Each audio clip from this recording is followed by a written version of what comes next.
Joy University, best emerging university in South India. For admissions, contact.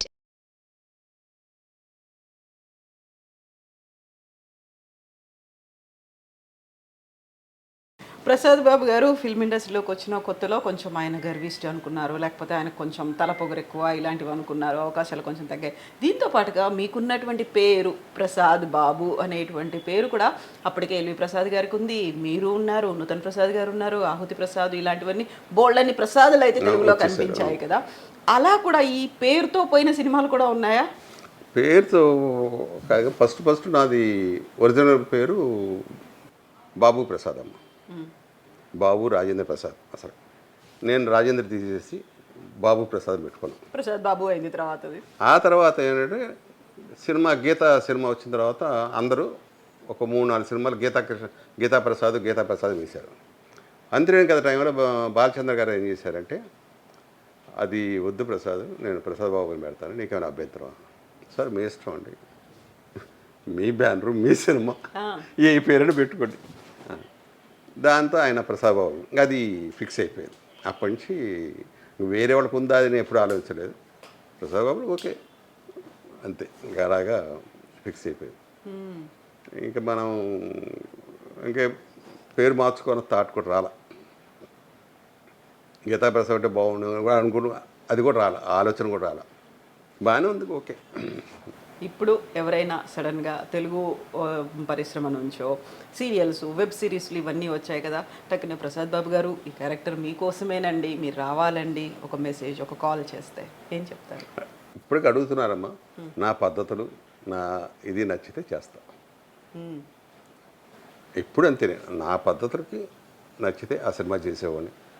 ఒక direct నచ్చకో, producer నచ్చకో, ఆ company banner నచ్చకో ఉంటే కూడా చేసేవాడిని కాదు. తప్పుకునేవాడిని, షూటింగ్స్ వేరే బిజీగా ఉందని. ఇప్పుడు కూడా కండిషన్స్ అప్లై, అదే కండిషన్స్ అప్లై. అది ఇప్పటికే సీరియల్స్ అడుగుతానన్నారు. నా పద్ధతికి కొంతమంది నచ్చుద్ది, కొంతమంది నచ్చదు. నా షరతులకి షరతులే అంట, షరతులు వర్తించును అంతే, వాటితో చెయ్యొచ్చు. అదేనమ్మా, చేయొచ్చు. వాళ్ళకి నచ్చాలి, వాళ్ళకి కొన్ని ఉంటాయి, వాళ్ళ రూల్స్ వాళ్ళకి ఉంటాయి. వాళ్ళ రూల్స్ మాకు కావాలంటారు. ఒక బ్యానర్లో మా రూల్స్ ఒప్పుకోండి అన్నాడు, ఓకే. నా రూల్స్కి వాళ్ళు వచ్చారు తర్వాత, అంతే కరెక్ట్గా ఉన్నా. బట్ ఆ ఒక్కరోజే ఉంటా, రెండో రోజు చూడట్టు పోతుంటాం అంతే. ప్రసాద్ బాబు గారు అనుకున్నట్టుగా 1500 సినిమాలు, కొన్ని మీకున్నటువంటి కండిషన్స్, అక్కడ ఉన్నటువంటి సిచ్యువేషన్స్తో ఒక 500 నుంచి 1000 సినిమాలు వదులుకోవాల్సి వచ్చింది. ఎంత సంపాదించారు మీరు? 100 రూపాయలు కూడా యాక్ట్ చేసిన రోజులు ఉన్నాయి, 1,00,000 రూపాయలకి యాక్ట్ చేసిన రోజులు ఉన్నాయి. కానీ ఏం మిగల, నా తిండికి, నా మెయింటెనెన్స్కి సరిపోద్ది, మొత్తం సరిపోయి. సినిమాలో ఉన్నప్పుడు నేను ఏమీ సంపాదించను.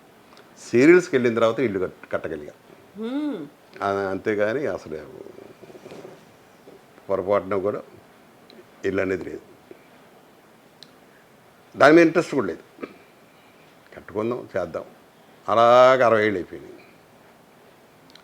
ఇక మా ఆవిడ పోయిన తర్వాత చెప్పానే మీకు, మా హరిపేరున ఇలాంటిది ఆలోచన వచ్చి అప్పుడు ఇల్లు ఒకటి ఉండాలి అని అప్పుడు కట్టడం 65వ ఏట కట్టగలిగా. అంటే అప్పటికి నాకు యోగం వచ్చింది, ఇల్లు కట్టే యోగం వచ్చింది ఒక రకంగా చెప్పాలంటే. సరదాగా అనుకోకుండా అది ఒకటి నాకు కలిసి రాల, ఏది అనుకున్నా కూడా కలిసి రాల టోటల్గా. సినిమాల మీద సంపాదించాము, డబ్బు సంపాదించాను దీనికన్నా కొంతమంది అహంకారం అంటారు, కొంతమంది మూర్ఖుడు అంటారు. ఆ బిరుదులు మట్టుకు ఉన్నాయి నాకు. చాలామందికి ఆడో బండబ్బాయి కాకుండా స్టార్టింగ్లో మాత్రం ఎర్ర బుగ్గల ప్రసాద్ బాబు అని అనేవాళ్ళు. కానీ రానా అబ్బే బండవుడు పాపం, నాకేం తెలియదు. స్టిల్ ఇవాళకి ఉంది నాకు. అలా పిలిచేవాళ్ళు శివకృష్ణ నాకు కొలిక్స్, నా ఫ్రెండ్, బండబ్బాయి అంటాడు అప్పుడప్పుడు. మా మురళీమోహన్, అతను బండబ్బాయి అంటాడు. నాకు బాగా తెలిసిన వాళ్ళు కూడా బండబ్బాయి. బూరే బుగ్గల ప్రసాద్ బాబు అనేది అయితే అసలు అలా అది అప్పుడు ఉండేది. మంచి అభిమానంతో ఉన్నారు ఇప్పుడు ప్రేమతో, చాలా ప్రేమతో ఇప్పటికి స్టిల్ ఇవాళకి కూడా. మీరు చేసినప్పుడు ఆ కాలంలో మీకు బాగా వెరీ క్లోజ్గా ఉన్నటువంటి కృష్ణ గారేమో పద్మాలయ స్టూడియోస్ అని పెట్టారు. మురళీమోహన్ గారు కావచ్చు, శోభన్ బాబు గారు కావచ్చు, రియల్ ఎస్టేట్ అంటే అప్పుడు భూములు విపరీతంగా కొన్నారు. ఆ టైంలో మీకు ఇలాంటి సజెషన్స్ ఇలాంటి థాట్స్ ఏమీ రాలేదు? లేదు, అస్సలు ఏ కోసాను కూడా ఆలోచన రాలా. ఎందుకనో మరి తెలియదు నాకు. అది ఫస్ట్ నుంచి కూడా ఏదో ఒక 100 గజాలకు 200 గజాలు ఎందుకు, ఇదే ఆలోచన. ఎందుకు నెక్స్ట్ మీ పిల్లలు ఉన్నారు, వాళ్ళ కోసం కావాలి, అది ఉంది కదా మనకి అన్నది ఆలోచన. అది చాలు, సరిపోతుందిలే అని. ఇప్పుడు అవి కూడా లేవని అన్నీ అయిపోయినాయి. అవి కూడా చెప్తున్నాం. ఆ చిన్న ఆలోచన ఎందుకు ఫస్ట్ నుంచి నాకు ఆ భూముల మీద కానీ ఎందుకు ఫస్ట్ చూసాను నేను ఆ భూములన్నీ ఇండస్ట్రీగా రాకముందే చూసా. అందుకని ఇప్పుడు 1000 గజాలు 500 గజాలు అంటే నాకు అసలు ఎక్కదు. అవునా? ఇప్పుడు ఎలా అయితే ఫిల్మ్ ఇండస్ట్రీలో ఇన్నేళ్ల నుంచి ఉన్నారో వాళ్ళు మా వారసులు రావాలి అనే ఒక తాపత్రయం ఉంటుంది, వాళ్ళ కోసం మా ఆస్తులు సంపాదించాలి, రియల్ ఎస్టేటో బిజినెస్లో ఇంకోటో చెయ్యాలి అనేది ఉంటుంది. ఈ రెండు మీకు లేవు? నాకు లేవు. మంది కాదు అది, ఈ జన్మకి ఇంతే. కొంతమంది నేనేమంటానంటే బాకీ రుణం, ఎవరికో రుణాలు ఉన్నాయి, అందుకే వాళ్ళు రాత్రి బోళ్ళు అలా కష్టపడుతున్నారు ఇలాగ అనుకుంటాను నేను మనసులో. ఆ రుణాలు తీర్చేసిన తర్వాత ఎవరూ తీసుకెళ్ళం, అందరం ఇక్కడ వదిలేయాల్సిందే. మొన్న ఫ్లైట్ ఏంటమ్మా, ఒక్క క్షణం ముందు ఎవరన్నా ఊహించారా? ఆ అరుపులు అవి వింటుంటే నాకు 2 రోజులు నిద్ర కూడా పట్టట్లా. అయ్యి ఆ సౌండ్ వినిపిస్తున్నాయి. ఆడు పెట్టే మాయలో నేను పడకుండా పక్కకు వచ్చా. ఆ మాయలో పెట్టేస్తాడంతే. అక్కడే గిరిగీసుకొని ఉంటాం. ఎంత తీసుకెళ్ళిపోతాం, ఎంత మనం ఉంచేసుకుంటాం. మనిషికి ఎంత కావాలమ్మా? ఒక మనిషికి 1 కోటి రూపాయలు, నాకు తెలిసి 10 లక్షలు హ్యాపీగా బతకచ్చు. 1 కోటి రూపాయలు తర్వాత ఏం చేసుకుంటుంది దాన్ని? పెద్ద పెద్ద బంగళాలు, కార్లు, స్థలాలు, వాళ్ళ కోసం షేర్ మార్కెట్లు, బ్యాంక్ బ్యాలెన్స్, ఇవి కాదా? అవసరం లేదా? అక్కర్లేదమ్మా. ఎవరు బతుకుతున్నారు ఆ ఇళ్లలో? గుర్ఖాలు, మేనేజర్లు, పనోళ్ళు, అంటే వీళ్ళందరికీ బాకీ. వీళ్ళందరికీ బాకీ, ఏ జన్మలో బాకీ. పక్కన సెక్యూరిటీలు, నల్ల డ్రెస్ వేసుకున్న వాళ్ళకి, వీళ్ళందరికీ బాకీలు. మరి ఆ బాకీలన్నీ తీర్చుకుంటున్నారు. ఫామ్ హౌస్లు కట్టుకోవాలి, రిసార్ట్లు మెయింటైన్ చేయాలి, వీకెండ్లోకి వెళ్ళాలి. మన ఇంట్లోనే కదా మా అన్ని రిసార్ట్. అక్కడ దాకా ఎందుకు వెళ్తా ఉన్నావు? నువ్వు ఎంజాయ్ చేయాలి ఇంట్లో చేయి. ఒక డైనింగ్ టేబుల్ చాలు, 2 అడుగుల్లో డైనింగ్ టేబుల్ చాలు. దాని మీదే మనం పెట్టుకుని తింటాం. అక్కడికి వెళ్ళినా అక్కడేగా. మీరు వెళ్ళిన బాత్రూంలకే వాడు వెళ్తాడు, అక్కడేగా స్నానం చేస్తాడు. ఉంటే స్విమ్మింగ్ పూల్ ఉంటుంది. ప్రశాంతమైన వాతావరణం కావాలి, వెకేషన్కి వెళ్ళాలి. వేస్ట్ అమ్మా, ఎన్ని పిచ్చి ఆలోచన అంట. నా దీంట్లో క్రిమినల్గా తగలేటవి డబ్బు. అది మంచి పనులు బోల్డ్ ఉన్నాయి. అనాథ పిల్లలు ఉన్నారు, ఓల్డ్ హోమ్స్ ఉన్నారు. అవి ఒక్కసారి మనం వెళ్ళి చూడగలిగితే ఇంకేన్ని మర్చిపోతాం. ఇప్పుడు బ్రాండెడ్ వేర్ వేసుకోవాలి, వాచ్లు పెట్టుకోవాలి, నగలు పెట్టుకోవాలి. 100 రూపాయలు బనీన్, ఇది నా కొడుకు ఇచ్చింది. నేను వేసుకునేది 100 రూపాయల బనీనే. ఆడి చిరాకు పుట్టి వాడు తెప్పించింది. ఎందుకు ఇంత కాస్ట్, ఎందుకు రా దండగా రా డబ్బులు అంటారు. క్రిమినల్గా తగలేట డబ్బు. ఆడేవాడు కంపెనీ నేనే తిరగటం పెట్టింది అన్న ఆలోచన అది ఉంటుంది. బట్ నా కొడుకు అలాగా బ్రాండెడే. వాడు సీరియల్ చేసేటప్పుడు కూడా బ్రాండెడ్. ఏరా వాచ్ ఏమన్నా వాడు క్లోజప్ తీస్తాడరా, ఎందుకు రా 6000 7000 అంటే మీకు తెలియదు రండి అంటాడు. ఇప్పుడు 6000 7000 ఎక్కడ ఉన్నాయండి? లక్షలు అయిపోయాయి. ఇప్పుడు 6000 నేను 150 రూపాయలు వాచ్ పెట్టుకుంటుంటే వాడికి 6000 పెట్టు నాకు ఎలా ఉంటుంది? అయితే ఇప్పుడు ఫ్యాన్ ఫాలోయింగ్లు ఇవన్నీ చూసినారు. అది మీరు వాచ్ గురించే చెప్పారు. ఒక్కొక్కరి వాచ్ 20 లక్షలు ఉంది, 40 లక్షలు ఉంది, 1 కోటి రూపాయలు ఉంది. ఎలా అంటే ఫ్యాన్ ఫాలోయింగ్లో ఏదైనా ఫంక్షన్కి వెళ్ళారు అనుకుంటే మా హీరో ఈ టీషర్ట్ ఏదో వేసుకున్నాడు, ఒకసారి చెక్ చేస్తే బాగుంటుంది. వెరీ రీసెంట్గా ఒక హీరో ఒక ఫంక్షన్కి వెళ్ళినప్పుడు వేసుకుంటే 1,42,000 టీషర్ట్ అంట. అది అంటే దానికోసం చూసే ఐరన్ ఫ్యాన్లు చేసేటప్పుడు చిరిగిపోదామా 1,40,000 ఇప్పుడు చిన్నగదంటే ఓకే. ఐరన్ పెట్టేటప్పుడు నిజం. ఇప్పుడు కొన్ని కొన్ని ఎందుకు చేస్తారో తెలియదు. కనీసం ఎవరన్నా ఇప్పుడు రామారావు గారు ₹2 బియ్యం పెట్టాడంటే ఆయన ఎంతోమందిని చూశాడు ఆకలి బాధలు. ప్రతి ఒక్కరు అన్నం తినాలి. ఇప్పుడే ఫ్యాషన్ అయిపోయింది ₹2 బియ్యం మేము ఇస్తున్నామని. ఆయన ఎంజీఆర్ అలాగే రూపాయి బియ్యం కిలో. ఎంతోమంది పేదన్నారు వాళ్ళు చూశారు. వాళ్ళకి ఏదో ఒకటి చెయ్యాలి. నిజంగా రాజకీయ నాయకులు చేయాలనుకుని ఎన్నో ఉన్నాయి, ఎన్నో. ఇవన్నీ మనశ్శాంతి వస్తారని నేను ఒప్పుకోను. మొత్తం మాట్లాడిన జనం కళ్ళు ఇలా మాయపోయటం తప్ప వేస్ట్. అసలే రంగుల ప్రపంచం ఇదంతా ఒక కలర్ఫుల్గా కనిపిస్తుంది మాకు. చాలా గ్లోరిఫై చేసుకునే ఆ హీరోయిన్లు ఈ హీరోయిన్లు ఇలాంటివన్నీ చూస్తాం. ఒక రిచ్నెస్ అనేది అక్కడ కనిపిస్తుంది కాబట్టి ఎక్కడా తగ్గొద్దు అనే ఫీల్ ఆటోమేటిక్గా వచ్చేస్తుంది కదా. నన్ను ఒక కోట్లాది మంది చూస్తున్నారు, నాకు ఇంతమంది ఫాలోవర్లు ఉన్నారు, సోషల్ మీడియాలో ఇంతమంది ఉన్నారు. తెర మీదే కదమ్మా ఆ టైప్కి వచ్చిన వాళ్ళు మీరు ఒక్కసారి అబ్జర్వ్ చేయండి. రజనీకాంత్ మామూలు చొక్కా మామూలు లుంగి ₹100 ₹150 అంతకన్నా మించి ఉండదు.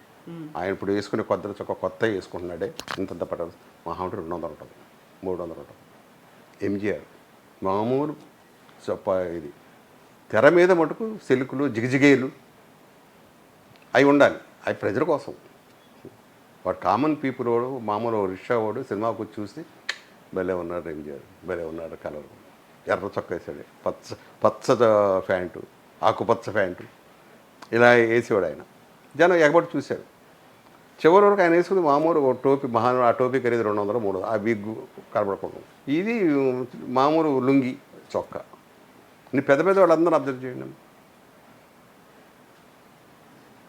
రామారావు గారు లాస్ట్ ఆయన మరి కాషాయం బట్టలు వేసుకున్నారు, తర్వాత కొంచెం వైట్ డ్రెస్ వేసుకున్నారు. అలా ఉంది ఒక నాగేశ్వర గారు. ఆయన కద్దరు చొక్కా కద్దరు పంచి అది 2000 3000 అప్పట్లో ఉండేది. ఒక అలాగున్న అందంగా ఒక అంటే ఆయన లోట్లు పాటలు ఏడు తెలుసు కాబట్టి ఆయన అలాగా అది మార్చుకున్నాడు. దాన్ని ముందు మన కళ్ళు ఆయన జుబ్బా మీద వెళ్తాయి, ఆయన పంచి మీద వెళ్తాయి, పంచికట్టు. ఇలాగ పెద్ద పెద్ద నేను చాలామంది చూశాను. అసలు వాళ్ళు ఎంత సింపుల్గా ఉంటారో మామూలుగా. ముందు నుంచి మీరు ఇలాగే ఉండేవాళ్ళ? ఫస్ట్ నుంచి అంతే, ఎప్పుడు నో లగ్జరీ లైఫ్.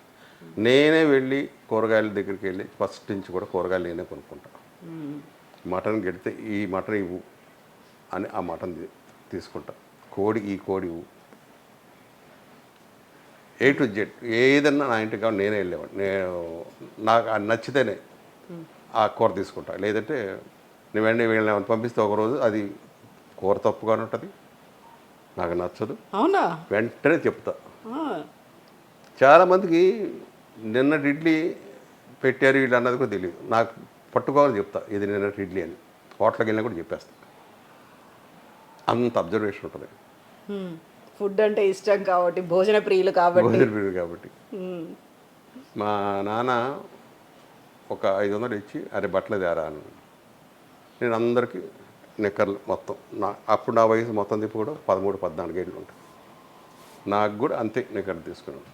మా తమ్ముళ్ళు చూడు నాన్న ఎలాంటివి తెచ్చాడో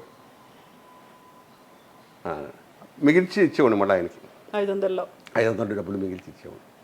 ఇప్పుడు నా కొడుక్కి దీపావళి వచ్చిందంటే 10,000 ఇస్తే ఏమోలా 10,000 ఇప్పుడు అప్పట్లో, ఇప్పుడు ₹1,00,000 వద్దని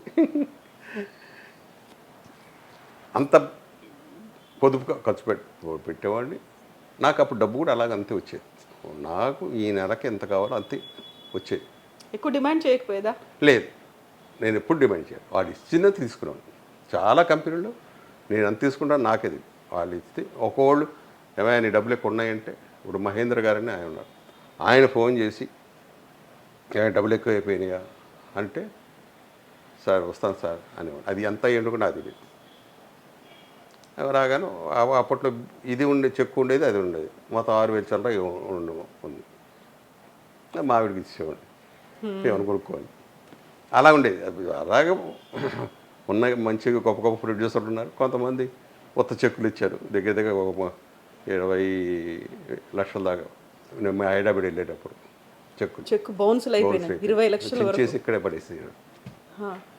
సరే మీరంటే ఓకే, మీకు అలా అలవాటు అయిపోయింది, ముందు నుంచి పొదుపుగా వాడుకోవాలి.